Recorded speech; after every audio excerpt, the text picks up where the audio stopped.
रहीम अस्सलाम वालेकुम नाज़रीन इकराम, मैं हूं मखदूम शहाबुद्दीन और आप देख रहे हैं मेरा फेसबुक और यूट्यूब चैनल। उम्मीद करता हूं आप सब लोग बखैर वाफियत होंगे और जहां भी होंगे अपने अहले खाना समेत खुश भी होंगे और महफूज भी। नाज़रीन इकराम, इमरान खान आज एक मरतबा फिर सुरखरू हुआ है। जेल में बैठा इमरान खान हर तरह के इल्जामात, हर तरह के हरबे, हर तरह के प्रोपेगेंडे से सुरखरू होता आ रहा है। और इस सब के अंदर एक और चीज बड़ी अहम है कि कुछ ना कुछ इमरान खान ऐसा जरूर करता है कि ये जितनी चालें चल लें, इस निजाम के करता धरता जितने मंसूबे बना ले, इमरान खान आखिर में एक चाल चलता है, एक पत्ता फेंकता है और इनकी तमाम तर चालें नाकाम हो जाती हैं और इन्हें मुंह की खाना पड़ती है। इसी तरह की डेवलपमेंट शहर इक़्तिदार से आज आई है और आज बाज़ाब्ता तौर पर इमरान खान के खिलाफ जो डील की खबरें और ढील की खबरें थी, आज उनका बाज़ाब्ता तौर पर धड़न तख्ता हुआ है। इसके साथ ही साथ कुछ और बड़ी अहम तरीन डेवलपमेंट्स हैं।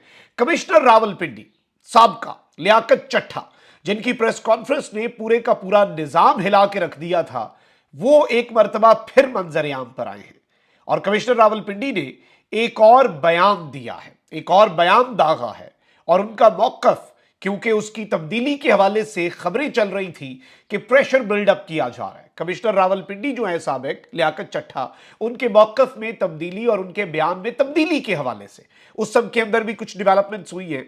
सारी खबरें एक एक करके आपके सामने रखते हैं और इस सब में जो इंपॉर्टेंट तरीन चीज है जिसे आपने समझना है कि इस वक्त निजाम के अंदर बहुत से ऐसे लोग हैं जो गैरत का मुजाहरा कर रहे हैं। ये सिर्फ कमिश्नर रावलपिंडी की बात नहीं है। आपको याद होगा कुछ हफ्ते कबल लाहौर हाई कोर्ट के एक जज हैं जस्टिस शाहिद जमील खान, अब वो जस्टिस रिटायर्ड शाहिद जमील खान है, उन्होंने इस्तीफा दिया था और उस इस्तीफे के अंदर उन्होंने अल्लामा इकबाल के कुछ अशार लिखे थे। वो अशार सेल्फ एक्सप्लेनेटरी थे, लेकिन आज जस्टिस साहब जो हैं उन्होंने मजीद वजाहत किया एक इवेंट के अंदर और ये हाई कोर्ट बार जो है उससे इन्होंने बेसिकली खिताब किया। कहते हैं कि कुछ लोगों ने पूरे सिस्टम को यरगमाल बनाया हुआ है, वो लोग हमारे ऊपर मुसल्लत हैं। कुछ जजेस के अंदर भी खौफ की सूरत हाल है, लोगों को डर होता है कि उनकी नौकरी चली जाएगी, इस डर से बाहर आओ। मेरा इस्तीफा किसी के प्रेशर में नहीं हुआ, यह इस्तीफा निजाम के खिलाफ बगावत है। यह इस्तीफा उन लोगों के लिए मिसाल है जो खौफ में आकर फैसले दे रहे हैं। मैं अपनी इज्जत नफ्स पर समझौता नहीं करूंगा। इस्तीफे में शेर लिखने की यही वजह थी कि इज्जत नफ्स और सेल्फ रिस्पेक्ट पर कोई कॉम्प्रोमाइज नहीं करना, क्योंकि मेरे लिए भी जस्टिस शाहिद जमील जो हैं, इनका इस्तीफा बहुत ज्यादा हैरत का बायस बना, क्योंकि इनके टेन्योर में अभी बहुत से साल रहते थे।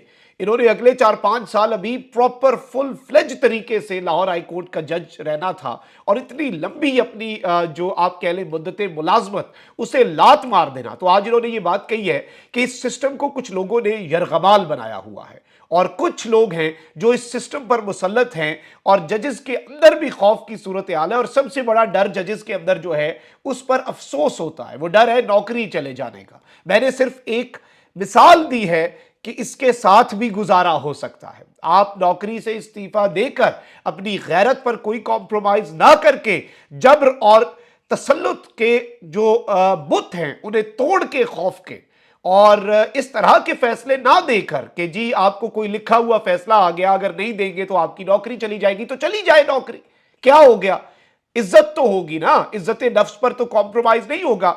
और मैं आपको ये बता दूं कि ये चीजें चल रही हैं, इस तरह के लोग हैं, गैरत का मुजाहरा करने वाले लोगों की पाकिस्तान के अंदर कमी नहीं है। ऑल्दो हमारे मुल्क में अनफॉर्चुनेटली जो लोग मुसल्लत हैं मुख्तलिफ ओहदों पर, उनमें मेजॉरिटी का गैरत से, इज्जत नफ्स से, इज्जत से कोई खास लेना देना नहीं है, लेकिन बहुत से ऐसे लोग भी हैं। और आज इन्होंने जो स्टेटमेंट दी है ये इस सिस्टम के लिए एक बहुत बड़ी चार्जशीट है। अच्छा, आगे बढ़ते हैं। मेरी खबर जो मैं पिछले कुछ दिनों से दीवार पर सर मारने की कोशिश कर रहा हूं और आपके सामने एक नुक्ता रख रहा हूं कि इमरान खान साहब की जमात को एक बड़े चंक से जो उनकी सीटें बनती हैं धांधली के बावजूद भी, उनसे महरूम करने का मंसूबा बनाया गया है। और मेरा परसों का अगर आप वीलॉग निकाल लें तो उसमें इलेक्शन कमीशन ने कुछ रूल्स का सहारा लेना है। اب اس میں بڑی واردات یہ ہے، اور جو خدشے کا اظہار میں اپنے گزشتہ ویلاگ میں کر چکا ہوں، کہ پی ٹی آئی کو اگر مخصوص نشستیں نہ دی تو الیکشن کمیشن کے لیے ایشو کیا ہوگا؟ الیکشن کمیشن کے لیے ایشو ہوگا کہ جی پاکستان کی جو پارلیمنٹ ہے، وفاقی اور صوبائی اسمبلیاں، وہ مکمل نہیں ہوں گی، وہ نامکمل رہیں گی۔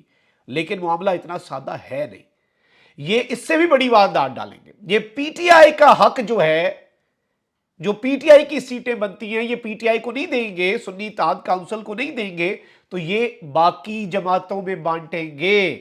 اور اس حوالے سے میں آپ کو یہ بتا دوں کہ الیکشن کمیشن سنی اتحاد کونسل کو مخصوص نشستیں دینے سے متعلق حتمی فیصلہ آج کرے گا۔ سنی اتحاد کونسل کو کوٹا ملنے پر 4.5 کے تناسب سے ایک مخصوص نشست ملے گی۔ یہ کوٹا ہے پاکستان کے اندر، اور اس حوالے سے اہم اجلاس طلب ہو چکا ہے اور حتمی فیصلہ ہونا ہے۔ ہوتا یہ ہے ناظرین کرام کہ اگر ہر سیاسی جماعت کو 4.5 سیٹوں پہ ایک سیٹ ملتی ہے، مطلب اگر آپ کے پاس 9 سیٹیں ہیں تو آپ کو 2 مخصوص نشستیں ملیں گی۔ لیکن اگر الیکشن کمیشن اسی طرز پر چلا جو اس وقت ایکسپیکٹ کیا جا رہا ہے، پی ٹی آئی کے ساتھ اور سنی اتحاد کونسل کے ساتھ واردات ڈالی گئی، تو پھر پارلیمنٹ مکمل نہیں ہوگی، ایک بڑا چنک سیٹوں کا خالی ہوگا۔ نہیں، یہ کیا کریں گے، یہ باقی جماعتوں کو 3 سیٹوں کے تناسب سے مخصوص نشستیں دے دیں گے۔ آپ سمجھ رہے ہیں اس بات کو کہ اگر عام حالات میں 9 سیٹوں پہ نون لیگ کو یا پیپلز پارٹی کو 9 جو انہوں نے جیتی 2 مخصوص نشستیں ملنی تھی، تو اب ان کے ساتھ کیا معاملہ ہوگا؟ اب انہیں 9 سیٹوں پر 3 مخصوص نشستیں ملیں گی۔ تو وہ جو پی ٹی آئی کا حق ہے، وہ ایک کاغذ پہ لکھ کر سائن کر کے ڈائریکٹ دوسری جماعتوں کو دیے جانے کا بھی امکان ہے۔ اور آج الیکشن کمیشن جو ہے اس کی طرف سے حتمی پارٹی پوزیشن جاری کیے جانے کا بھی امکان ہے۔ اب یہ ہوتا ہے تو پی ٹی آئی کے نمبرز پارلیمنٹ میں مزید کم کیے جائیں گے، پی ٹی آئی کو اس کا ایک بہت بڑا حق نہیں دیا جائے گا۔ Now this is something very serious. آپ اس معاملے کی سنگینی کا ادراک نہ بھی کریں یا کریں، لیکن اسے ہم اگنور نہیں کر سکتے۔ This is very very very alarming and very serious. اس نقطے کو آپ نے ذہن نشین رکھنا ہے۔ اچھا، وہیں دوسری جانب عمران خان صاحب جو ہیں، ان سے یہ اچھے خاصے خوف زدہ ہیں، عمران خان سے ڈرے ہوئے ہیں، اور عمران خان سے ایک مرتبہ پھر آپ دیکھیں کہ کریک ڈاؤن جو ہے اس کی طرف چیزیں جا رہی ہیں، چاہے 9 مئی کے انسیڈنٹس ہوں، چاہے 9 مئی کے حوالے سے واسق قیوم عباسی کی سٹیٹمنٹ ہو، چاہے میاں اسلم اقبال کو گرفتار کرنے کے لیے پولیس کا خیبر پختونخوا میں جانا اور اسپیکر ہاؤس کے اندر گھس جانا، یہ سب کچھ پنجاب سے یہاں سے پولیس گئی ہے، آل آف دیٹ، یہ سب کچھ اس جانب اشارہ ہے۔ اور اب عمران خان صاحب کو ایک مرتبہ پھر ملاقاتیں نہیں کرنے دی جا رہی، کیونکہ ملاقاتوں سے بھی خوف زدہ ہیں۔ عمر ایوب صاحب جو ہیں نامزد وزیر اعظم، انہیں عدالتی احکامات کے باوجود عمران خان سے اڈیالہ جیل میں ملاقات کے لیے روک دیا گیا ہے، اور عدالت کا جو آرڈر ہے وہ نہیں مانا جا رہا۔ عمر ایوب نے اس کے اوپر بات کی اڈیالہ کے باہر کہ عمران خان سے ملاقات کرنا ہمارا قانونی حق ہے، اٹ از آر رائٹ۔ جیل انتظامیہ عمران خان سے ملاقات کرنے نہیں دے رہی، جبکہ عدالت سے ملاقات کی اجازت ہم لے چکے ہیں۔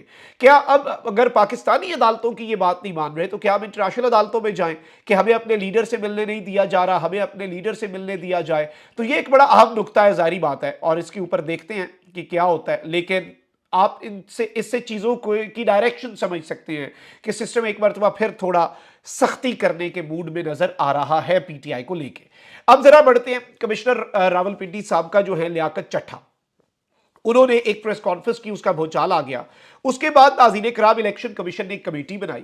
اب لیاقت چٹھا پر بہت زیادہ پریشر تھا، ان کے پرسنل پی اے کے گھر پہ بھی گئے، اس کے گھر میں جو انہوں نے معاملہ کیا، اس پرسنل پی اے کی فیملی نے پریس کانفرنس بھی کی، which shows that there was a lot of pressure, immense pressure Liaquat Chattha پہ کہ وہ اپنا بیان بدلنے کہہ دے کہ میں نے دباؤ میں کیا، میں اپنے بیان سے مکر جاتا ہوں۔ لیکن اب سابق کمشنر راولپنڈی لیاقت علی چٹھا نے عام انتخابات میں سنگین بے ضابطگیوں کے الزامات پر الیکشن کمیشن کی کمیٹی کو اپنا بیان ریکارڈ کروایا ہے۔ سابق کمشنر راولپنڈی لیاقت علی چٹھا نے چند روز قبل سنگین بے ضابطگیوں کے الزامات عائد کرتے ہوئے عہدے سے مستعفی ہونے کا اعلان کیا تھا۔ لیاقت علی چٹھا نے اس سب کے اندر کہا تھا کہ ہم نے انتخابات میں بڑے پیمانے پر دھاندلی کروائی، جو امیدوار 50 سے 70 ہزار کی لیڈ سے جیت رہے تھے انہیں ہروایا، ہم نے پاکستان کے ساتھ دھوکہ کیا، چیف الیکشن کمشنر اور چیف جسٹس پاکستان اس کے ذمہ دار ہیں، انہیں بھی اپنے عہدوں سے استعفیٰ دے دینا چاہیے۔ ایک اعلیٰ سطح کی جو کمیٹی ہے وہ قائم کی گئی تھی، تمام ڈی آر اوز کے بیان انہوں نے قلم بند کر لیے تھے۔ الیکشن کمیشن کی تحقیقاتی کمیٹی نے سابق کمشنر راولپنڈی ڈویژن کو بیان کے لیے گزشتہ روز نوٹس بھیجا تھا، اور انہوں نے اس کمیٹی کے سامنے پیش ہو کر اپنا بیان ریکارڈ کروا دیا اور इतलात यही है कि ये अपने मौक़िफ़ पे कायम हैं। ये अपने मौक़िफ़ से अगर इधर उधर गए होते तो जिन ज़राए ने पाकिस्तान के मेन स्ट्रीम मीडिया को इनके बयान के कलमबंद होने की खबर दी है, वो ये खबर भी दे देता कि जी ये अपने बयान से मुकर गए हैं। अगर इसके हवाले से पाकिस्तान के मेन स्ट्रीम मीडिया को ये खबर नहीं फीड की गई तो देयर इज़ अ रीज़न वही है जो आप समझ रहे हैं। अब ज़रा आगे बढ़ते हैं। एक और खबर जो मैंने आपको बताया कि डील की खबरें, इमरान खान साहब की अलिया बुशरा बीबी को इन्होंने सजा सुनाई कि इमरान खान अंडर प्रेशर आएगा। फिर बुशरा बीबी साहिबा जो है उन्होंने पहले इनका मंसूबा इस तरह नाकाम बनाया कि ये बुशरा बीबी को गिरफ्तार करने आते, खबरें बनती, वो अपना सामान उठा के अडियाला चली गई। उन्होंने कहा मुझे कर लो अरेस्ट, मैं आ गई हूँ, इधर ही मुझे लाना है ना, मैं आ गई गिरफ्तारी देने, मुझे सजा हुई, मैं 10 मिनट के अंदर इधर पहुंच गई अपना सामान लेके। उसके बाद इन्हें लेने के देने पड़ गए। इन्होंने कहा कि कोई ऐसी स्ट्रैटेजी लगाएं कि खान जो है उसकी इमेज खराब हो सके, कि खान ने अपनी बीवी के लिए एनआरओ मांग लिया, खान ने डील मांग ली, खान ने ढील मांग ली, क्योंकि इन्होंने रात गए बुशरा बीबी को बनी गाला मुंतकिल कर दिया, बनी गाला को सब जेल करार दे दिया, सहाफियों को लॉन्च कर दिया। अगले दिन बुशरा बीबी ने बता दिया सब कुछ सच मीडिया के सामने कि भाई ये सब कुछ इन्होंने साजिश की है और मुझे कहते हैं आपको सिमली कोई वो डैम है उसके गेस्ट हाउस लेके जा रहे हैं, मुझे बनी गाला लेके चले गए और मैं बनी गाला में नहीं रहना चाहती, जहां पर बाकी हमारी कैदी खवातीन है जिस तरह से आम जेलों में है, मुझे आम जेलों में ले जाया जाए। अच्छा, इसके ऊपर भी कुछ साफी टाउट साफियों की जिसे कहते हैं ना कि वो उन्हें तसल्ली नहीं हुई, वो कहते हैं ये तो सिर्फ बातें हैं। अच्छा, उसके बाद ये तो बुशरा बीबी ने और इमरान खान ने रिक्वेस्ट की है, ये एनआरओ मांगा है। अल्टीमेट सबसे बड़ा कदम ये उठाया भी रिसेंटली, वैसे बनी गाला के अंदर बुशरा बीबी की तबीयत के हवाले से जो खदशात आ रहे हैं वो तो बहुत ज्यादा अलार्मिंग है, बहुत ज्यादा तशवीशनाक है। लेकिन इसमें जो सबसे बड़ा कदम उठाया बुशरा बीबी साहिबा ने, उन्होंने इस्लामाबाद हाईकोर्ट में दरखास्त दे दी। उन्होंने कहा कि मुझे वापस अडियाला जेल मुंतकिल किया जाए, मेरे घर को जो सब जेल करार दिए, मैं नहीं रहना चाहती इधर, मैं चाहती हूं मुझे बाकियों की तरह रखा जाए बराबरी के साथ। लेकिन इस सब के अंदर जो ऑब्वियसली अब अगर बुशरा बीबी ने खुद दरखास्त की होती इस्लामाबाद हाई कोर्ट में बातें खुल जाती। अब अडियाला जेल की इंतजामिया ने ऐसा सरेंडर आपने इससे पहले नहीं देखा होगा और खान एक मरतबा फिर सुरखरू हुआ है। अडियाला जेल की इंतजामिया ने बुशरा बीबी को बनी गाला सब जेल से अडियाला जेल मुंतकिल करने से इनकार कर दिया है। तफसीलात के मुताबिक बुशरा बीबी की जानिब से दायर बनी गाला से अडियाला जेल मुंतकिली की दरखास्त पर हाईकोर्ट में समाअत हुई। सुप्रिंटेंडेंट अडियाला जेल ने अपनी रिपोर्ट इस्लामाबाद हाईकोर्ट में जमा करवा दी। रिपोर्ट में कहा गया है कि सिक्योरिटी वजूहात की बुनियाद पर बुशरा बीबी को जेल मुंतकिल नहीं कर सकते, जेल में जगह भी कम है, 250 खवातीन पहले ही कैद हैं। तो क्या अगर अडियाला जेल में अब कोई भी खातून आएगी आप उसके घर में शिफ्ट कर देंगे? नहीं। लेकिन इन्होंने एक ये बहाना बनाया कि जगह कम है, दूसरा कहा सिक्योरिटी खदशात है। सिक्योरिटी खदशात बुशरा बीबी को होंगे, लेकिन क्या बुशरा बीबी को बहुत ज्यादा सिक्योरिटी खदशात हैं? खान साहब को नहीं है। खान साहब को बुशरा बीबी से ज्यादा सिक्योरिटी कंसर्न्स हैं। अंडरस्टैंडेबल बात है, एक सॉबल सी चीज है, लेकिन ये एक बड़ी मुबहम सी इन्होंने रिपोर्ट दी और इस सब के अंदर इन्होंने कहा है कि जी हम बुशरा बीबी को यहां पर नहीं करवा सकते शिफ्ट। और इन्होंने, मैं आपको ये बता दूं, चीफ कमिश्नर इस्लामाबाद जिन्होंने अडियाला जेल जिन्होंने बनी गाला को सब जेल करार दिया, उन्होंने ताहाल अपना जवाब इस्लामाबाद हाई कोर्ट के अंदर जमा ही नहीं करवाया। सरकारी वकील ने चीफ कमिश्नर के जवाब के लिए अदालत से वक्त मांगा। अदालत ने इस्तदा मंजूर कर ली, समाअत 2 हफ्तों तक मुलतवी कर दी। लेकिन जेल इंतजामिया जो है उसने हाथ खड़े कर दिए और उसने कहा है कि जी हमारा कोई, हम नहीं, हमने वापस कोई नहीं शिफ्ट करना, ये हमने खुद की है, हमारी अपनी वजूहात हैं। तो आज एक मरतबा फिर कप्तान सुरखरू हुआ है और डील की बातें जो हैं वो एक मरतबा फिर दबड़दूस हुई हैं। अपना बहुत ख्याल रखें। निगमान, पाकिस्तान जिंदाबाद।